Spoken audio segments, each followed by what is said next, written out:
Eh bien, bonsoir et bienvenue à toutes et à tous à la Maison de la Poésie pour cette rencontre avec Miyako Ōto, intitulée Le cartographe des absences, titre de son nouveau roman paru en cette rentrée littéraire aux éditions Métayer, dans une traduction d'Elisabeth Montero Rodriguez, votre fidèle traductrice depuis 2005 et qui sera également notre interprète. Donc, bonsoir à vous deux. Je commence la rencontre par une présentation de l'auteur et de son œuvre. Donc, Miyako Ōto est né au Mozambique, à Beira, en 1955, fils d'émigrés portugais au milieu du XXe siècle dans cette ancienne colonie portugaise qui a conquis son indépendance en 1974.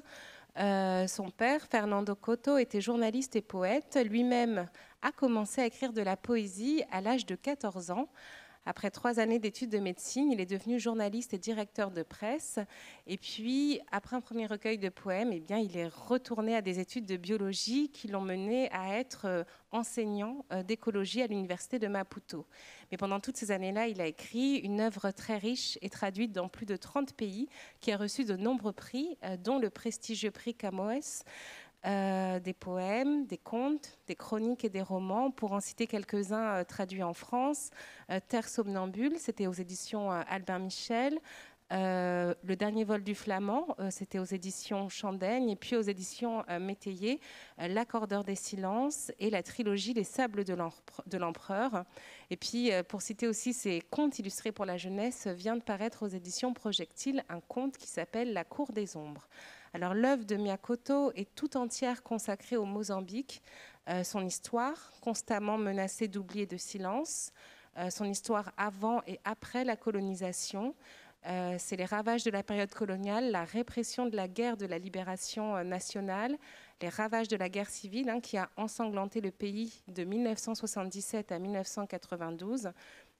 C'est aussi une œuvre qui parle de la géographie du pays, ses fleuves, ses déserts, ses forêts, de ses habitants, bien sûr, humains, faune et flore aussi, tous parfois vivant de la même façon, qui habitent le Mozambique, l'arpentent, le hantent, s'y fondent parfois ou l'observent.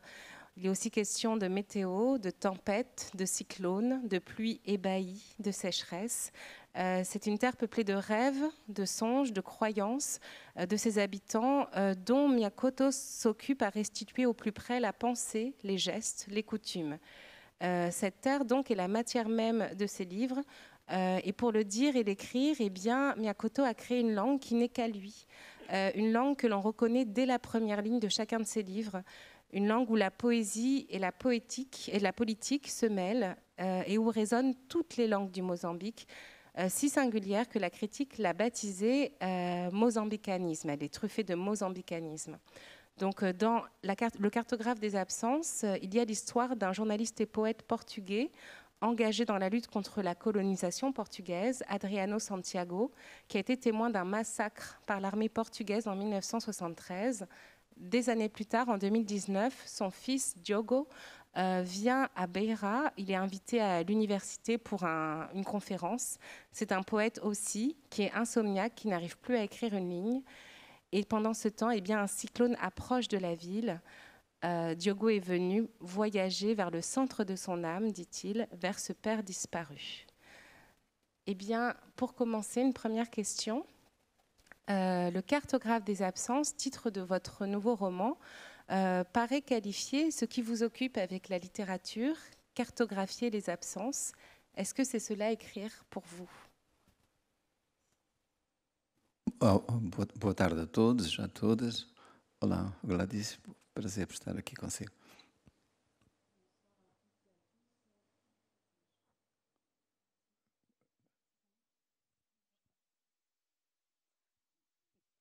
Bonsoir à tous et à tous. C'est un plaisir d'être ici avec vous. Bonsoir Gladys.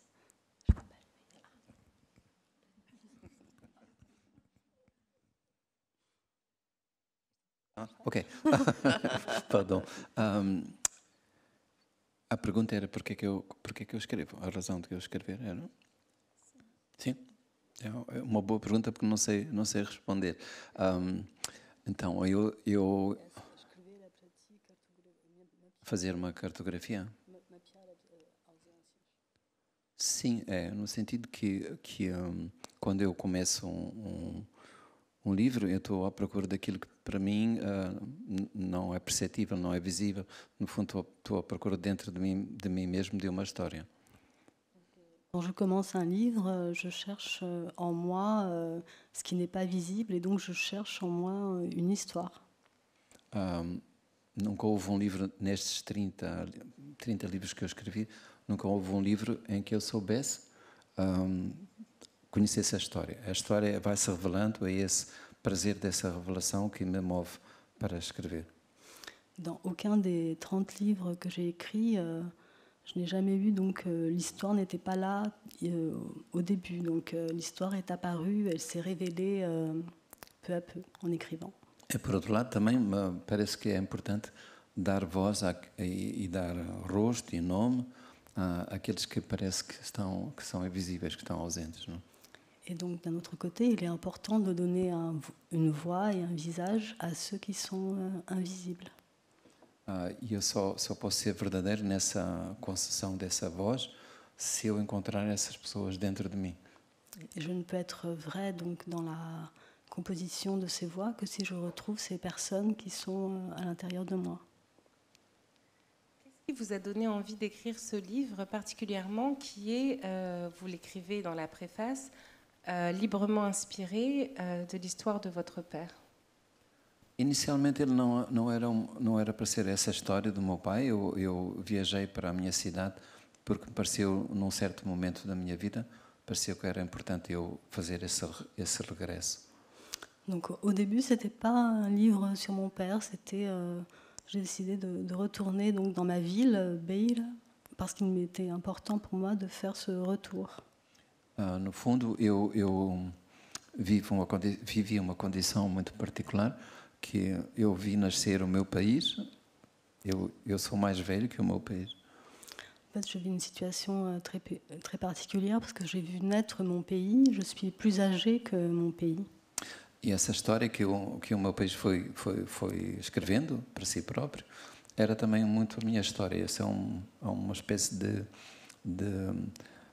envolvimento profundo que eu tive na luta pela independência de Moçambique, que fez com que eu tivesse esse sentimento épico que eu me estava a descobrir a mim próprio.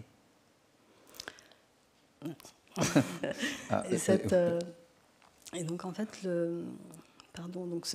mon pays qui m'a écrit en quelque sorte et que moi-même j'ai accompagné dans sa lutte. Désolée, un peu. Ok. C'est ça? Oui. Oui, vous pouvez continuer. Oui, s'il vous plaît. Non, okay. moi vous, c'est bon. Non, vous. Oui, c'est bon. Ok. Alors, dans le cartographe des absences, Diogo, qui est poète invité à l'université, rencontre une mystérieuse femme, Liana Campos, dont le grand-père a été un agent de la PIDE, qui est la police secrète coloniale, enfin, qui est là donc au Portugal. Pardon, la police secrète du Portugal. Et donc, cette Liana Campos a grandi au Portugal dans une famille adoptive, loin du Mozambique, loin de son passé. Et elle écrit dans le livre, elle écrit d'ailleurs à Diogo, « Je suis en quête de ces récits comme un aveugle cherche le dessin de son propre corps. » Et plus loin, le père de Diogo, donc le poète Adriano Santiago, écrit « Ne déterre pas le passé, tu pourrais trouver un futur mort. » Cette question de la mémoire et de l'oubli, elle est très présente dans ce livre. Je voulais savoir comment elle s'était imposée à vous dans votre œuvre. Bom, eu não tenho memória nenhuma, sou esquecido de nascença, não? Bon, j'ai pas du tout de mémoire, j'oublie de naissance en fait. O que é ótimo para mim, porque tenho a possibilidade de pensar que é sempre verdade aquilo que eu invento como uma lembrança. Ce qui est excellent pour moi, parce que du coup, j'ai la sensation de penser que c'est vrai tout ce que j'invente comme souvenir. Pardon? Não. Então, o país que é Moçambique é construído de lembrança e memória, como todos os países, não é? Donc le pays, comme tous les pays, le Mozambique est construit de mémoire et de souvenirs. Um país como a França já se esqueceu hoje do que é que foi esse esquecimento do passado, não é? Já se esqueceu do que é que se esqueceu, não é? Et un pays comme la France, en fait, a déjà oublié ce qu'il a oublié. Em caso de Moçambique, não, é tudo muito recente. Dans le cas du Mozambique, tout est très récent. Então nós apercebemos que esse esquecimento é uma construção. Donc en fait, on comprend que cet oubli est une construction. Não é um lapso, não é uma ausência. Ce n'est pas un lapsus, ce n'est pas une absence. É como se fosse uma narrativa feita em branco, digamos assim. C'est comme une narration qui serait faite en blanc. E neste livro está isso, está essa intenção de esquecimento que se deu, por exemplo, no massacre de Inhaminga, que está descrito aqui. Donc dans ce livre, en fait, il y a cette intention de l'oubli qui s'est passé donc, dans le massacre d'Inyaming, qui est décrit ici. Mas nessa construção dessa obra de ficção, que é um país, é muito uma obra de ficção, não é? Donc dans cette construction d'œuvres de fiction, et un pays est beaucoup une œuvre de fiction. O esquecimento, esquecer-se juntos, nós esquecermos juntos, é fundamental para criar um sentimento de unidade. Donc le oublier ensemble est fondamental pour créer un sentiment d'unité. E no caso de Moçambique é muito claro, esqueceu-se a escravatura. Et dans le cas du Mozambique, c'est très clair. Donc on a oublié l'esclavage. Esqueceu-se a guerra colonial. Donc on a oublié la guerre coloniale. E porquê? Porque os moçambicanos, eles próprios, estiveram nos dois lados. Et parce que les Mozambicains eux-mêmes donc, ont été des deux côtés. Vítimas e culpados. Victimes et coupables.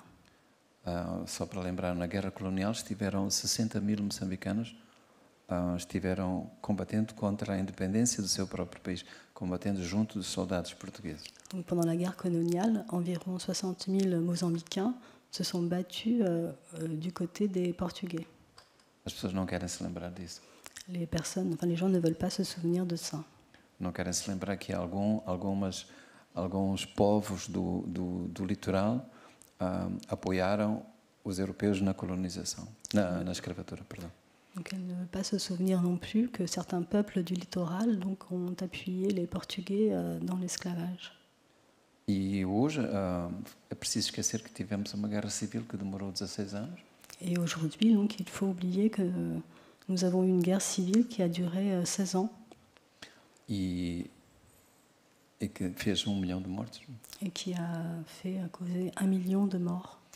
Então, estes esquecimentos são uma espécie de consenso, não é? Decisão silenciosa que o país inteiro toma. Não é o governo, não há nenhuma autoridade que impõe esse silêncio, esse esquecimento.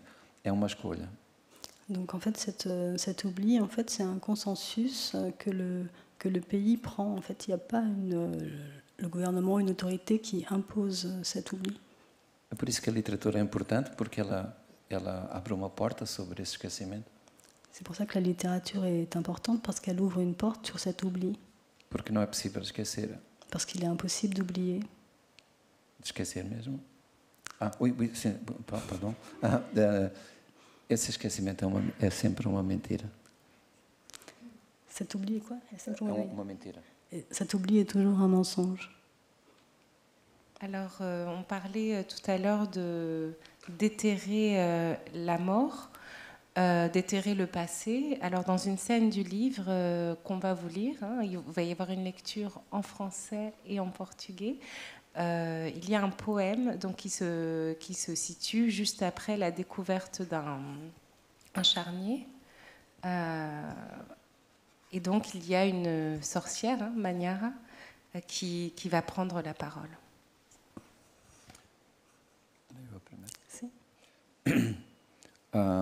Fala da mulher que enterra os filhos. Escavar, meu senhor, não é esgravatar entre os torrões. Escavar é rasgar a pele dos demónios e rogar por asilo junto aos portões do inferno. Coveiros são os meus dedos que deixaram de sangrar. Ossos mortos, arando num chão de pedras vivas. O que dói, meu patrão, é não ter outro pano senão a areia para cobrir os que se deitaram dentro do chão. Por isso, meu patrão, não peço descanso, que eu sou como a chuva, repouso na lágrima que dentro de mim secou. Repito, meu senhor, Escavar não é esgravatar entre os torrões. Escavar é outra coisa, Senhor.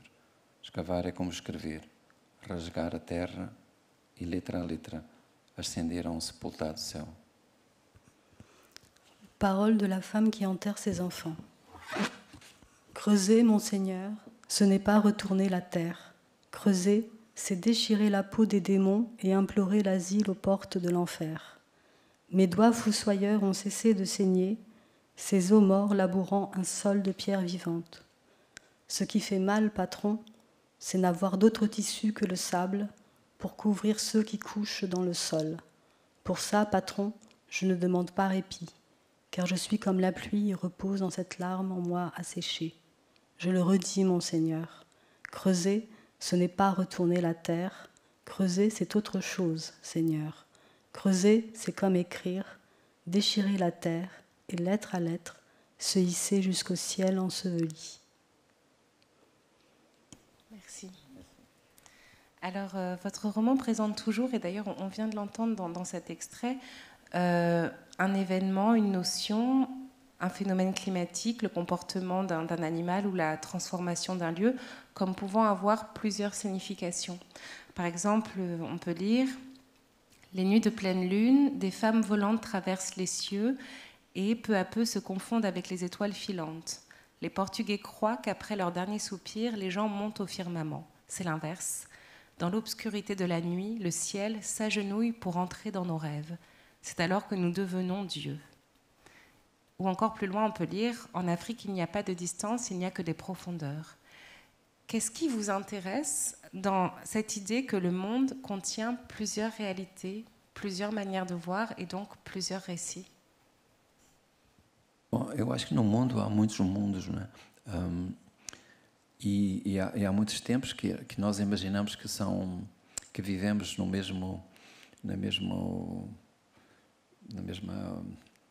único tempo, que vivemos num único mundo, não é? Mas não é realmente verdade. Donc dans le monde, en fait, il y a plusieurs, enfin il y a beaucoup de mondes et de la même manière pour le temps, en fait. Voilà. E esses mundos que existem em Moçambique, eu só tenho competência para falar em Moçambique, porque não conheço os outros mundos, mas esse mundo de moçambicano, ele próprio já tem diferentes percepções daquilo que é ser o mundo, não é? Donc, et ce monde qui est Mozambique, je n'ai de compétences que pour parler du Mozambique. Et donc, dans ce monde, en fait, il y a déjà différentes perceptions. O que existe, por exemplo, em Moçambique, que é dominante e que penso que talvez seja comum desde o norte a sul de Moçambique, é uma percepção outra daquilo que é a fronteira entre os vivos e não vivos, entre o que est organique et o que est inorganique. Donc, ce qui est commun, peut-être sans doute du nord au sud, est cette idée donc de perméabilité entre les vivants et les morts, entre l'organique et l'inorganique. Essa é uma história que tu já conheces, que é, como biólogo, eu trabalhava junto a um rio, cujo nome é Limpopo, o nome em português, o nome oficial, e perguntei a uma velha senhora que vivia junto ao rio, como é que se chama este rio na sua língua. Donc, comme biologiste, donc, je travaillais à côté d'un fleuve, et donc je suis allée voir une femme et je lui ai demandé quel est le nom de ce fleuve. Ela disse para vocês, este rio chama-se Limpopo. Donc pour vous, ce fleuve s'appelle Limpopo. Mas para nós tem outro nome. Mais pour nous, il a un autre nom. E chama-se Matiakunyimbisa, quer dizer a água que engravida. Donc il signifie l'eau qui tombe enceinte. Ora, esse outro nome é muito mais, não só poético, mas é muito mais verdadeiro. Isto é, o rio é uma mulher, o rio engravida, isto é, tem esse ciclo das inondações et tout está expresso naquele nome. Donc cet autre nom, en plus d'être poétique, est plus vrai dans le sens où il a en lui en fait les cycles, les cycles voilà, de la vie. E quando eu chego a um lugar, nesse aspecto, ser biólogo me ajuda muito a escrever, a perceber a fronteira entre esses mundos. Et donc quand j'arrive quelque part, en fait, d'être biologiste m'aide énormément donc à comprendre cette frontière entre ces différents mondes. Eu quero saber sempre como é que se diz na língua daquele lugar. Em Moçambique há mais de 30 línguas diferentes. Donc je veux toujours savoir en fait comment on dit ça dans la langue de cet endroit. Et au Mozambique, il y a plus de 30 langues différentes. E tenho que explicar quem eu sou, que trabalho com a natureza, por exemplo. Eu digo que sou biólogo, trabalho com a natureza. Donc je dis que je suis biologiste et que je travaille avec la nature. E não existe em nenhuma língua de Moçambique, indígena de Moçambique, uma palavra para dizer natureza. Et donc dans aucune langue du Mozambique, il n'existe de mot pour dire nature. Este não é uma falta, não é uma minoridade. Não, mas que... Uma minoridade não é uma coisa menor, não é uma coisa que falta, não é? É que há outra visão do mundo. Donc ça ne veut pas dire que c'est quelque chose qui manque, c'est une autre vision du monde. Em que não há distinção entre aquilo que nós somos e aquilo que é a natureza, que não está fora. Não é? Pardon. Il n'y a pas de distinction entre nous, ce que nous sommes et ce qui est la nature, ce qui est en dehors de nous. Só para terminar, por exemplo, quando houve a pandemia do Covid, o que foi claro em Moçambique é que esta percepção apocalíptica, que poderia ser um fim do mundo, ali não existiu. Donc, quand il y a eu cette pandémie au Mozambique, cette perception apocalyptique qui pouvait être la fin du monde n'existait pas. Porque não há, nas culturas de Moçambique, não há essa percepção de que o mundo teve um princípio e um fim. Parce que dans les cultures du Mozambique, il n'y a pas cette idée que le monde a un début et une fin. Ele sempre existiu. Il a toujours existé. E sempre existirá. La poésie n'est pas un genre littéraire, c'est une langue intérieure à tous les mots. Écrivez-vous dans le roman, c'est ce que dit Diogo. Est-ce cela qui vous a donné envie d'écrire de la poésie, le fait de pouvoir connaître cette langue qui a préexisté à tous les mots? Eu sou o filho do meio e os meus dois irmãos sabiam falar, sabiam fazer coisas, sabiam existir. Eu não. Donc, je suis le fils cadet et donc mes deux frères savaient faire des choses et pas moi. Et parler. Então eu ficava no silêncio. Eu lembro-me, o meu pai era ateu, então, mas havia para ele um momento religioso que era um momento da refeição. Donc moi je restais silencieux. Bon, mon père était athée, mais il y avait pour lui un moment religieux qui était le moment du repas. E eu ficava no silêncio, esse era o meu lugar. Et donc je restais en silence à ma place. E eu acho que para o meu pai ficou claro que também não era uma ausência. Eu não estava ausente. Et donc pour mon père, je crois qu'il était évident que je n'étais pas absent. E há um título de um livro que eu publiquei aqui em França que se chama O Afinador de Silêncios. Ouais. Donc il y a un livre que j'ai publié en France, L'accordeur de silence. Que dá a ideia de que o que eu fazia era realmente colocar em afinidade aquilo que seriam as falsas ausências, os falsos vazios da nossa ligação. Donc il y a cette idée qu'en fait que je pouvais mettre ensemble donc ces fausses absences de nos rapports en fait. Só para dizer que uma coisa que eu noto aqui na Europa é que uma certa ideia de que o silêncio é um vazio. Quelque chose que je remarque donc en Europe, c'est l'idée que en fait le silence est un vide. Quando as pessoas estão juntas e há um silêncio, é preciso resolver esse silêncio, é preciso como se fosse preencher esse vazio.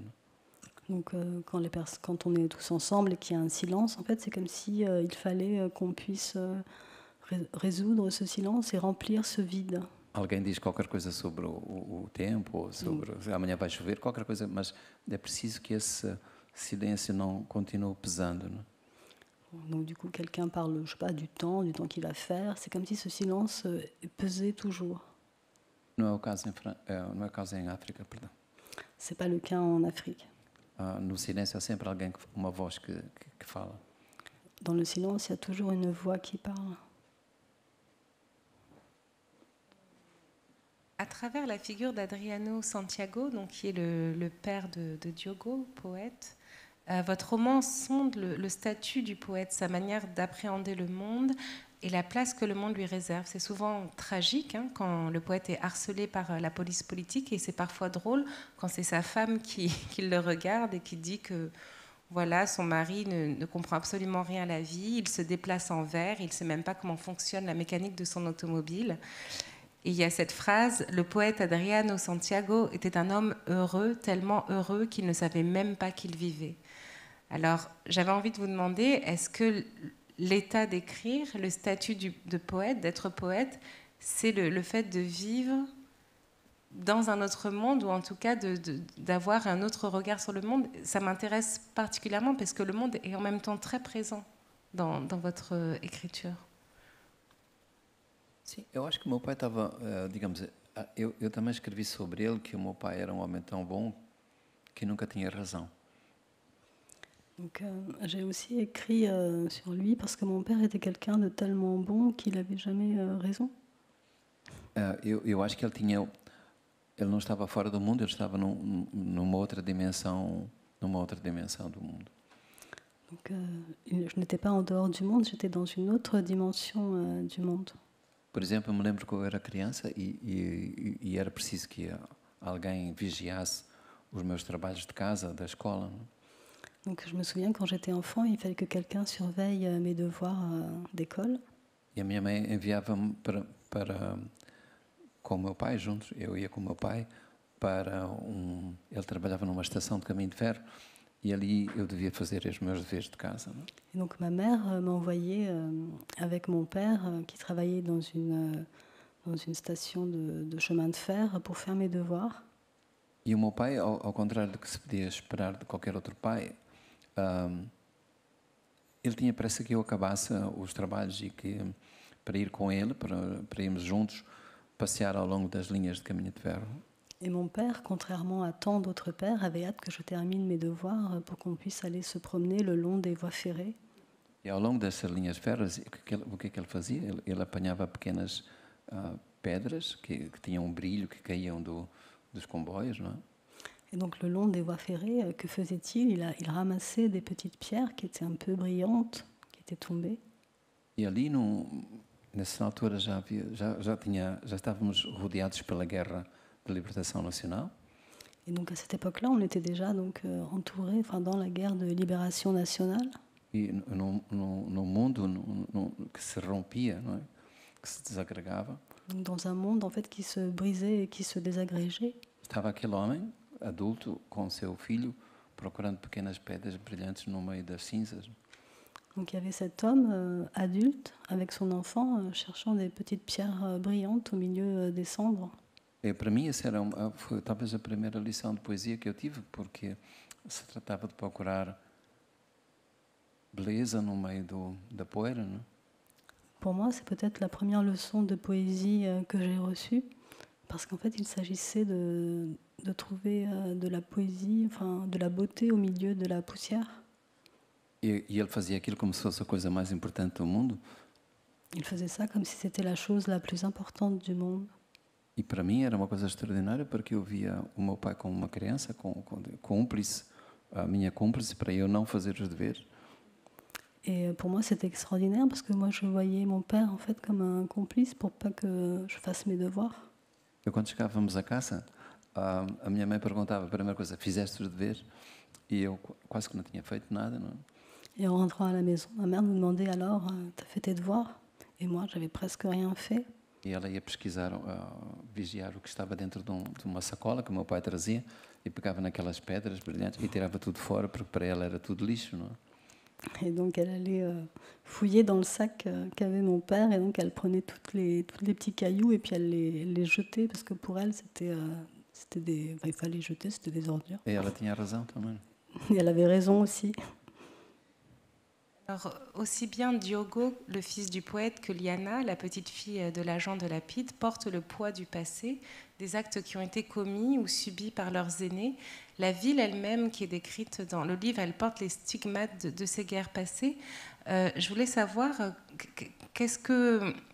quelle est la mémoire, quelle mémoire ont les Mozambicains de la colonisation et de la guerre civile, et est-ce qu'il y a un devoir de mémoire? Parce qu'on voit à quel point toute cette question, c'est est-ce que je peux être un individu en dehors de ce qu'a été mon père? Parce qu'il y a ce moment au début du roman où le poète Diogo dit que c'est pas lui qui a écrit le livre, on lui dit c'est ton père qui l'a écrit, donc si, c'est toi qui l'as écrit.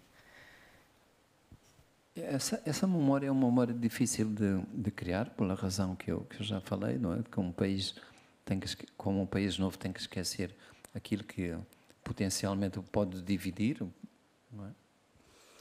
Bon, c'est quelque chose de difficile parce que comme c'est un pays nouveau, donc il est nécessaire, d'oublier ce qui potentiellement peut diviser. E depois é um país que é muito jovem, quer dizer, um país cuja população é muito, muito jovem. 60% dos moçambicanos têm menos de 15 anos. Et puis c'est un pays dont la population est très jeune parce que 60% des Mozambicains ont moins de 15 ans. Estes 60% deste país não viveu a guerra de libertação, a guerra civil, e não viveu também sequer a memória da guerra de libertação nacional. Et donc les 60% de ce pays n'ont pas vécu donc la guerre civile et n'ont pas la mémoire en tout cas de la guerre de libération. Então eles querem viver no presente, querem ter futuro, não é? Donc ils veulent vivre au présent, ils veulent avoir un futur. Est-ce que vous pouvez nous parler de votre rapport à Fernando Pessoa, poète que vous citez? Alors en fait au début du roman, il y a en exergue des phrases d'Adriano Santiago et puis parfois des citations de Fernando Pessoa. Não, Fernando Pessoa foi para mim uma espécie de psiquiatra. Foi o meu terapeuta numa altura dos 14 anos, quando eu descobri, eu pensava que eu tinha uma doença terrível, que era uma pessoa dispersa, era uma pessoa que não tinha, que era não só bipolar, eu era multipolar.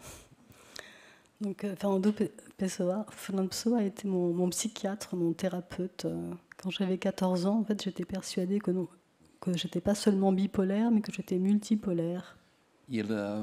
E ele com a sua poesia, com a beleza da sua poesia, ele mostrou essa pluralidade, essa multiplicidade de pessoas que existem dentro de cada de nós.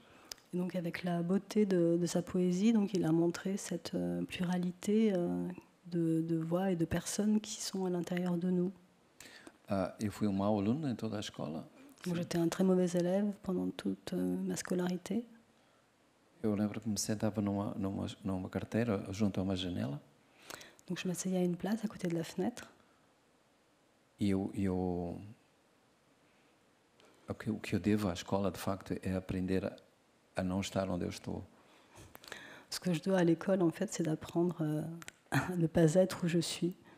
E lembro-me que na avaliação que recebíamos em casa, donc je me rappelle que dans le bulletin qu'on recevait, a diretora da escola sempre escrevia: este aluno nunca faltou, mas nunca chegou a estar presente. Donc la directrice écrivait: cet élève n'a jamais manqué, mais il n'a jamais été présent.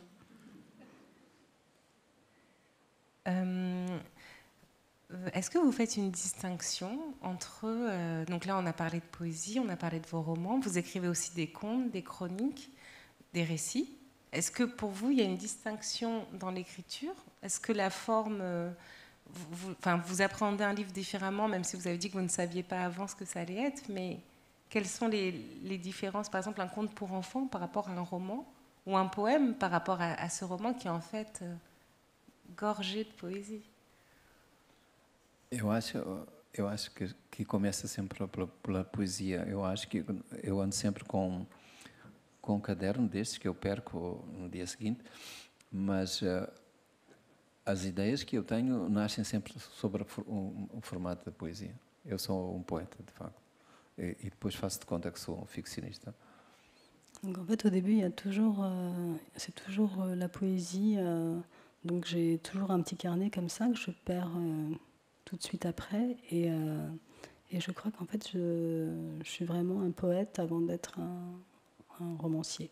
E mesmo quando eu escrever um romance, aquilo que no momento que eu quero que a poesia não interfira, é ainda pior, porque surgem-me sempre poemas. Eu nessa altura até mal digo a poesia. Et lorsque j'écris un roman, en fait, la poésie est toujours là, elle surgit, les poèmes me surgissent toujours, et à ce moment-là, je maudis la poésie. Mas é como se fosse uma chuva que limpa o céu. Eu percebo que depois a poesia é uma maneira de organizar o pensamento. Mais c'est comme une pluie qui nettoie le ciel. En fait, la poésie est une façon d'organiser la pensée. Alors, vous parliez tout à l'heure des langues qu'il y a au Mozambique, une trentaine de langues. J'ai lu dans une interview de vous que vous vous considériez presque comme un traducteur, en écrivant le pays, en écrivant sa population, vous êtes un traducteur aussi. Sim, eu tenho a felicidade de eu ser uma criatura de fronteira, digamos. Eu estou entre a Europa e a África, estou entre a oralidade e a escrita, estou entre a ciência e essa religiosidade africana que é muito fundo. Bon, j'ai le bonheur d'être en fait un être de frontières. Je suis entre l'Europe et l'Afrique, entre l'oralité et l'écrit, entre la science et la religiosité africaine. E se tu visitares Moçambique, tu vais reparar numa coisa que é essa fronteira é muito rica. Estar nessa zona de fronteira é muito enriquecedor. Eu vou parar aqui que é para tu. Et donc, si tu vas au Mozambique, tu verras qu'en fait, cette zone de frontière est très riche. E não se trata simplesmente de traduzir no sentido literal de uma língua para outra. Donc il ne s'agit pas seulement de traduire au sens littéral d'une langue à l'autre. Mas, por exemplo, se perguntar, eu posso estacionar o meu carro aqui? Donc, par exemple, si je demande, est-ce que je peux garer ma voiture ici? Ele disse assim, as pessoas vão dizer sempre, sim, pode. Les gens diront toujours, oui, tu peux. Mas é bocadinho proibido. Mais c'est un petit peu interdit. Un petit peu, por exemplo, se eu disser, é uma coisa muito da fronteira entre o Oriente e o Ocidente, não se diz não. Donc c'est quelque chose de la frontière entre l'Orient et l'Occident. On ne dit pas non. E portanto, não existe esta facilidade de negar o que o outro está a dizer. Donc il n'existe pas cette facilité à nier ce que l'autre est en train de dire. Se eu disser que isto é cão, por exemplo. Donc si je dis que ça c'est un chien. A outra pessoa diz sim, cão, mas é cão que serve para meter água, por exemplo. L'autre personne dira oui, si c'est un chien, mais c'est un chien qui sert pour boire de l'eau. E essa gentileza, existe aqui uma coisa que é muito para mim me encanta. C'est une chose qui m'enchante. Não porque seja uma coisa exótica, mas porque há aqui uma gentileza, uma delicadeza de escutar o outro, mesmo quando se pensa que o outro não tem razão. C'est pas du tout quelque chose, donc c'est quelque chose qui m'enchante, non pas du tout, c'est pas du tout exotique, hein, c'est parce que c'est une gentillesse, c'est une délicatesse, en fait, c'est d'écouter l'autre, même quand on pense qu'il n'a pas raison. Eu posso contar uma história pequena, episódio pequeno? Acho que já para raconter um petit histoire. Por exemplo, quando nós desde 94 temos eleições, é um país democrático, desde 94. Depuis 94, en fait, on a des élections, on est un pays démocratique. E na campanha eleitoral, dos partidos tinha o partido da Frelimo, o partido dominante, tinha lema que se chamava Por futuro melhor. Et donc, pendant la campagne électorale, en fait, donc le parti dominant, le Frelimo, avait un slogan qui était por futuro melhor. pour un avenir meilleur. E o repórter da televisão foi entrevistar camponês. Et donc le journaliste a été interviewé à un paysan. Para a televisão. Sim. Oui, Okay. oui, pour la télévision. Oui. E perguntou, o futuro aqui está a melhorar? Donc il lui a demandé, alors donc ici l'avenir ça s'améliore? Ele disse, está a melhorar sim. Donc il a répondu oui, il s'améliore, oui. Mas está a melhorar muito mal, disse. Mais il s'améliore très mal. Alors, on parlait tout à l'heure de la guerre d'indépendance nationale, guerre pendant laquelle de nombreux Portugais immigrés de fraîche ou de longue date au Mozambique sont rentrés, ou d'ailleurs on dit rentrés, mais pour certains c'était la première fois qu'ils allaient au Portugal. Question un peu personnelle, mais pourquoi ça n'a pas été le cas pour votre famille ou pour vous? Est-ce que c'est une idée qui vous a même pas traversé l'esprit? C'était une évidence que votre vie devait se faire au Mozambique? Bom, para mim nunca se pôs. Rentrer é regressar. Sim. Sim. Eu não tinha sítio para regressar se não fosse Moçambique. Eu nasci em Moçambique, nunca vivi num outro lugar. Para os meus pais, sim, esse era assunto que se colocou, de voltar, poderem voltar. Bon, moi, je n'avais aucun endroit où rentrer parce que moi, je suis née au Mozambique. Mais oui, pour mes parents, la question a pu se poser. Sim, e eles tentaram 2 vezes. Donc, ils ont essayé 2 fois.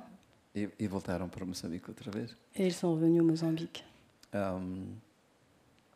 E houve momentos que era muito difícil. A vida em Moçambique foi muito difícil. Il y a eu des moments très difficiles, pardon, dans la vie. Durante a Guerra Civil foi terrível. Foi uma coisa que não queremos passar outra vez. La guerre civile a été terrible et c'est quelque chose qu'on ne veut pas connaître encore une fois. A Patrícia, minha mulher, está aqui há alguns. Estás aqui, Patrícia? Patricia, donc mon épouse est là. E havia dias que nós não sabíamos o que é que havíamos de trazer de comer. Dias, não, semanas, meses, durante anos. Nós saímos de casa sem saber o que é que queríamos trazer para comer para os nossos filhos. Et donc pendant des semaines, des années, en fait, on sortait de chez nous et on ne savait pas ce qu'on allait pouvoir rapporter à nos enfants pour leur donner à manger. Mas havia uma outra coisa que compensava, era que quando havia uma fila, na rua se formava uma fila, nós chegávamos e perguntávamos, esta fila é para quê? As pessoas não sabiam ainda. Donc quand on arrivait donc dans la rue et qu'il y avait la queue et on demandait cette queue c'est pourquoi et les gens ne savaient pas encore pourquoi. Alguns diziam não, parece que é para leite, outros diziam que é para o pão, outros donc certains disaient para o peixe. Pour le lait, le poisson. E ficávamos ali tempo, mas não podíamos ficar todo o tempo, não é? Et donc on restait là un petit peu, mais on ne pouvait pas rester là tout le temps. Então nós já saímos de casa para o serviço com uma cesta. Donc on sortait de la maison avec le panier. E deixávamos a cesta com uma pedra na fila. Et donc on laissait le panier avec une pierre en fait dans la queue. E quando voltávamos horas depois, a pedra estava lá na mesma posição, ninguém tinha alterado.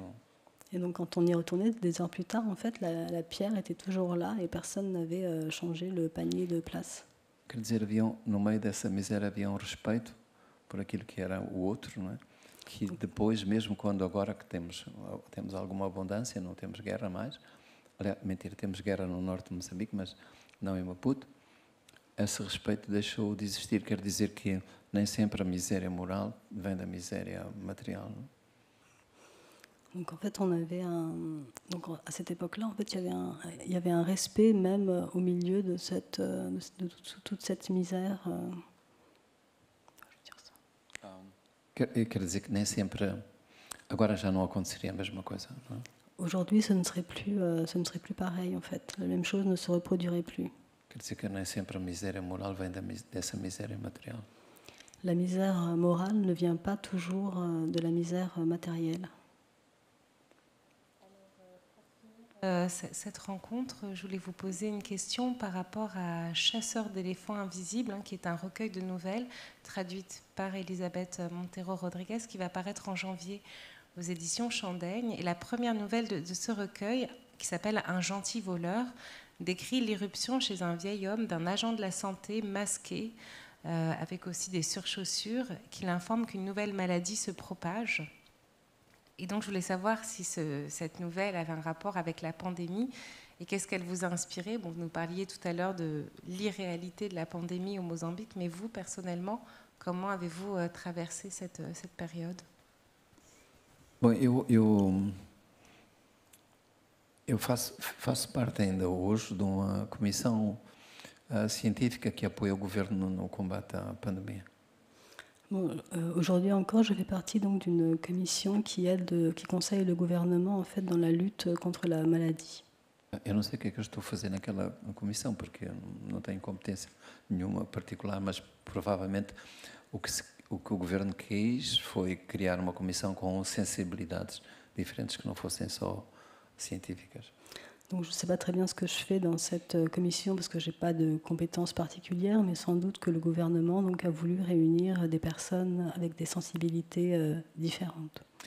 A primeira coisa que nós tivemos que ter atenção era como transmitir mensagens para pessoas que ou falam mal português, não têm domínio de português, porque é uma segunda língua, mas porque não há tradução de certos termos, como por exemplo, sei lá,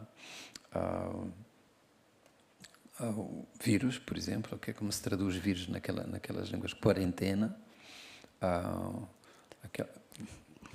Donc la première préoccupation en fait, qu'on a eue, c'était comment donc, faire transmettre des messages en fait, à des personnes qui, par exemple, ne parlent pas vraiment le portugais parce que c'est leur deuxième langue ou parce que justement dans leur langue il n'existe pas de mots comme virus, como quarentena, quarantaine. E eu estava no Ministério da Saúde quando uma tarde apareceu grupo de curandeiros qui vinham nos visitar. Donc j'étais au ministère de la Santé quand une après-midi il y a un groupe de guérisseurs qui est venu nous rendre visite. E que disseram o seguinte: nós não conhecemos essa doença, os nossos antepassados não têm contacto com essa ameaça. Donc ils ont dit en fait non, nous on connaît pas cette maladie, nos ancêtres n'ont pas de contact avec cette menace. Vocês são cientistas, nós queremos pedir qualquer coisa. Donc vous êtes des scientifiques, nous on veut vous demander quelque chose. Quando vocês souberem a língua, o idioma desse vírus, ensinem-nos porque nós queremos falar com eles. Donc, lorsque vous connaîtrez la langue de ce virus, apprenez-la nous parce que nous, on veut parler avec lui. Porque esse vírus está com medo e nós queremos tranquilizá-lo. Parce qu'en fait, ils ont peur et on veut les rassurer. Isto parece uma história ingênua. On dirait une histoire naïve. Mas, na verdade, ela traz ao de cima que existe uma outra maneira de olhar a doença. Mais en fait, elle montre qu'il existe une autre manière de regarder la maladie. E a cura também, não é? Et la guérison. Que é muito diferente desta maneira nossa, ocidental, moderna, de olhar a doença como uma coisa quase militar, não é? Que é preciso ter uma resposta a um ataque contra o invasor, preciso destruir, eliminar. Não é? Qui est très différente donc, de notre manière occidentale donc, de regarder la maladie et de la prendre comme quelque chose de presque militaire, comme quelque chose qui nous envahit. Como se houvesse uma fronteira entre aquilo que é puro, que é o que está dentro de nós, o impuro. Enfim, essa outra filosofia africana aposta naquilo que é a solução através do equilíbrio, através daquilo que é uma espécie de balanço entre esses mundos diferentes que estão todos dentro de nós. Donc, tandis que la solution en fait, africaine pointe plutôt vers cet équilibre, en fait, vers ces différents mondes qui sont entre nous, ce balancement entre les deux. Para dar uma resposta mais concreta, Moçambique não foi muito atingido pela pandemia. Pour une réponse plus concrète, donc Mozambique n'a pas été très atteint par la pandémie. Desde o princípio da pandemia, até agora, nós tivemos 2.300 mortos. Donc du début jusqu'à maintenant, il y a eu 2300 morts. Já tínhamos sido castigados por tanta coisa antes que realmente fomos poupados desta vez. Donc on avait déjà été punis par tant de choses auparavant que vraiment cette fois-ci on a été épargnés. E Bom, e é isto, acho que é isso. Não vivemos longos períodos de restrição em que ficamos isolados em casa. Donc on n'est pas resté très longtemps donc confiné à la maison. Até porque o confinamento em Moçambique teve que ser repensado de uma certa maneira. Puisqu'il a fallu repenser le confinement au Mozambique. Porque quando se diz fica em casa, em Moçambique significa ficar em casa, casas pequenas, é um país muito pobre, em casas pequenas ficam 30 pessoas da mesma família, portanto é melhor estarem na rua do que estarem em casa, por exemplo. Parce que quand on dit donc rester à la maison, rester chez vous, donc il faut imaginer qu'au Mozambique, donc s'il y a 30 personnes par famille dans une maison petite, en fait il vaut mieux sortir. Eh bien, merci à vous de nous avoir écoutés ce soir. Merci Miyakoto pour vos livres magnifiques, pour vos mots. Merci Elisabeth Montero Rodriguez pour les traduire et pour l'interprétation de cette rencontre. Je vous invite à... Alors, vous pouvez vous faire signer vos livres si vous les avez déjà. Donc, à la sortie de la salle, il y aura une petite table à l'entrée. Et sinon, vous pouvez acheter des livres de l'auteur dans la librairie qui est juste en face. Merci à tous. Merci beaucoup.